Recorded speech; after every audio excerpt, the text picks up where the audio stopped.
بعض کا بچہ رو رہا ہوتا ہے، ماں نے اس کو چپ کرانا ہوتا ہے، کوئی ضروری کام ہوتا ہے، بچہ چپ نہیں کرتا تو ماں اس کو چپ کرانے کے لیے بڑے جتن کرتی ہے۔ تو بعض کا ایسا ہوتا ہے کہ بچے کو چپ کرانے کے لیے ماں جلدی سے اس کو اپنی چھاتی سے چمٹا لیتی ہے اور کہتی ہے بچہ چپ کرو، بلی آ گئی۔ میں کہا کرتا ہوں کہ یہ بچے کی نفسیات پہ بہت بڑا حملہ ہے اور بچے کو بزدل بنایا گیا ہے۔ جو بچپن میں جس بچے کو بلی سے ڈرایا گیا، بڑا ہو کر وہ شیر کا مقابلہ نہیں کر سکتا۔ تو بچے کے نفسیات کے اندر یہ شے بچپن میں ہی ڈالی جائے کہ اللہ کے علاوہ کسی کا خوف اس کے سینے میں پنپنے ہی نہ پائے۔ یہ ہے تربیت جو ہم اپنی اولاد کی کریں، اور ایک یہ تربیت ہے جو اہل ایمان کی محمد عربی نے کی تھی۔ 313 ہو کے جبر کی قوتوں کے خلاف کھڑے ہو گئے۔ جب عمیر نے جا کے رپورٹ دی نا ابو جہل کو کہ وہ تو 3 اونٹ کھا سکیں گے، اور 300 سے کچھ کم اور کچھ زیادہ ان کی تعداد ہے، اس سے زیادہ نہیں ہے، میں خوب وادیاں دیکھ آیا ہوں، میں خوب ٹیلے دیکھ آیا ہوں، تو ابو جہل نے سنادید قریش کو بلا کر کہا عمیر کی رپورٹ سنو کتنی حوصلہ افزا ہے، صبح لڑائی کی نوبت نہیں آئے گی، صبح تو رسیاں کٹھی کرو، جکڑ جکڑ کے مسلمانوں کو اونٹوں کی پشتوں پہ باندھ لیں گے اور پھر سینے حرم میں جا کے کعبۃ اللہ کی دیواروں کے ساتھ باندھ دیں گے، لوگوں کو تماشا دکھایا کریں گے کہ یہ نیا دین لے کر آئے تھے اور یہ ان کا کیا حال ہے۔ جب اس نے رعونت بھرے اتنی زبان سے اس کے جملے نکالے تو عمیر جو سارا منظر اپنی آنکھوں سے دیکھ کر آیا تھا، ابن حشام میں لفظ موجود ہیں، اس نے کہا وَلَٰكِنْ رَأَيْتُ يَا مَعْشَرَ قُرَيْشٍ الْبَلَايَا تَحْمِلُ الْمَنَايَا، اے قریش کے سرداروں اتنے بھی تکبر میں نہ آؤ، میں اپنی ان آنکھوں سے دیکھ کر آیا ہوں کہ یثرب کی اونٹنیاں اپنی پشتوں پہ نری موتیں اٹھا کے لے آئی ہیں، ان کے بدن پہ چیتھڑے ہیں، ان کے پیٹ کمر سے لگے ہوئے ہیں، لیکن وہ زخمی سانپوں کی طرح پیچ و تاب کھا رہے ہیں، کل ان میں سے کوئی نہیں مرے گا جب تک تم میں سے ایک ایک کو لڑ نہیں جاتا۔ تم تو یہ کہتے ہو رسیاں کٹھی کرو، میرا مشورہ مانتے ہو تو رات کے اندھیرے میں بھاگ سکتے ہو تو بھاگ جاؤ، اس قوم سے لڑنا تمہارے بس کا روگ نہیں ہے جو مرنے کے لیے آئی ہے۔ اتنی بڑی قوت کو دیکھ کر ان کے سینے میں خوف پیدا نہیں ہوا، بلکہ آپ جانتے ہیں بدر کی تاریخ گواہ ہے کہ 2 گھوڑے تھے، ایک روایت میں صرف 1 گھوڑا تھا، 6 زرہیں تھیں، 8 تلواریں تھیں، 70 اونٹ تھے، اور جن کے پاس تلواریں نہیں تھیں انہوں نے کھجوروں کے ڈنڈے توڑ لیے اور ہواؤں میں لہرانے شروع کر دیے۔ جب یہ ملکوتی قافلہ مدینے سے باہر نکل رہا تھا، دکانوں پہ یہودی عیسائی بیٹھے تھے، انہوں نے کہا مسلمانوں کس بل بوتے پہ جا رہے ہو، کس برتے پہ جا رہے ہو، کون سا آسرا ہے تمہارا، آلات حرب و ضرب تو تمہارے پاس موجود نہیں، اتنی بڑی قوت سے ٹکرانے جا رہے ہو جو کیل کانٹے سے اور اسلحے سے آلات حرب و ضرب سے لیس ہو کے آئی ہے، تم مقابلہ کیسے کر پاؤ گے، کس بل بوتے پہ جا رہے ہو۔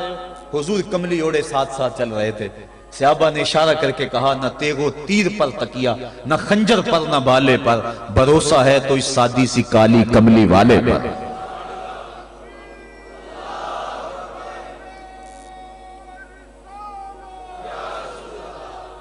اب اس ماحول میں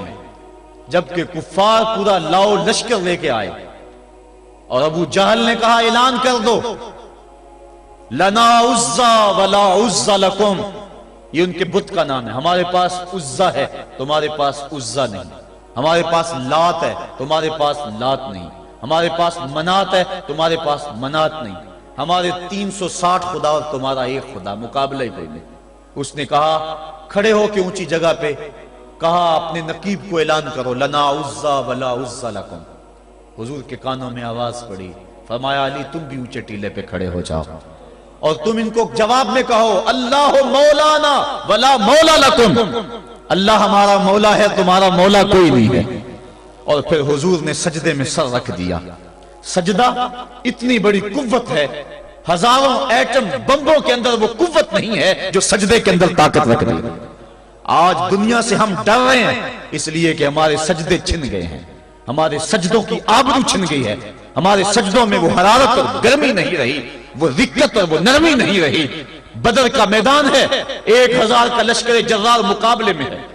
اور وہ پورے لاؤ لشکر کے ساتھ ناز و تفاخر کے اندر مسلمانوں کو ملیا میٹ کر دینے کے جذبوں سے دانت پیس رہے ہیں کہ آج مسلمانوں کو کچا چبا دیں گے۔ مسلمانوں کے ساتھ پاس صرف 8 تلواریں اور ان کے بطن میں کھانے کے لیے کچھ نہیں۔ جس کھجور کو چوس کے روزہ رکھتے ہیں اسی کھجور کو چوس کے روزہ افطار کرتے ہیں۔ یہ حالت مسلمانوں کی، بدن پہ چتھڑے لگے ہوئے کپڑے ہیں،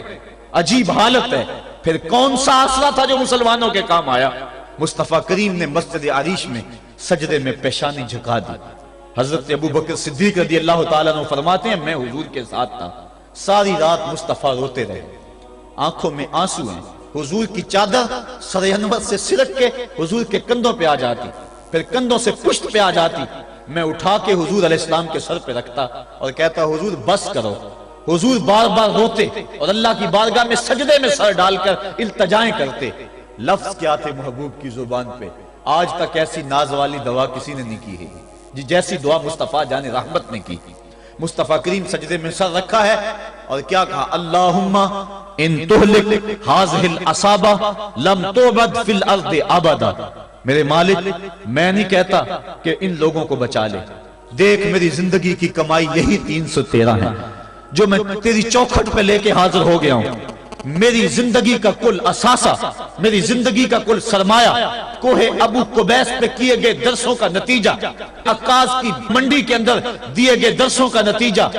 اور ذی المجال کے میلے میں تیرے دین کی تبلیغ کا نتیجہ، طائف کے بازاروں میں پتھر کھا کھا کے جو تبلیغ کی اس کا نتیجہ، رستے میں گڑے، رستے میں بچتے ہوئے کانٹے، اور مکے کے بازاروں میں میرے بدن کے اوپر پڑتی ہوئی اوجریاں، میں نے پھر بھی تیرا کلمہ بلند کیا۔ میرے مالک میری پوری زندگی کا گداز، میری پوری زندگی کا سرمایہ، میری زندگی کے آنسو، میری زندگی کا رونا سینے حرم کے اندر کعبۃ اللہ کی چھاؤں کے میں سجدے کر کر کے، کوئی کبھی میں نے عمر مانگا، کبھی میں نے حمزہ مانگا، تیرے دین کے لیے میں نے جو ایک ایک کر کے تنکا جوڑا اور یہ ایک چھوٹا سا گھونسلہ بنایا، یہ گھونسلہ اب بجلیوں کی زد میں ہے، کفار کی بجلیاں اس گھونسلے کو جلا دینا چاہتی ہیں۔ میرے مالک میں یہ نہیں کہتا کہ میرا گھونسلہ اور میری یہ مٹھی بھر جماعت اور یہ چند میرے لوگ اور یہ میرا سرمایہ اور اثاثہ، میری پوری زندگی کی کمائی، میری جوانی کا سرمایہ جو میں نے تیرے سامنے لا کے رکھ دیا ہے، میں یہ نہیں کہتا ان کو بچا لے،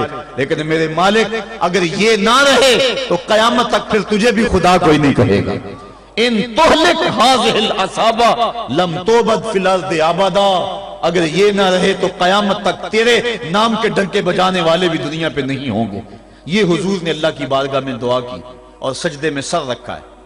حضور علیہ السلام کی آنکھوں میں اشک جاری ہیں، سجدے سے قوت حاصل کی جا رہی ہے۔ دشمن کے مقابلے میں مصطفیٰ کریم سجدے میں سر رکھ کے اللہ سے آرزو کر رہے ہیں۔ حضرت سیدنا صدیق اکبر فرماتے ہیں اچانک حضور نے سر اٹھایا،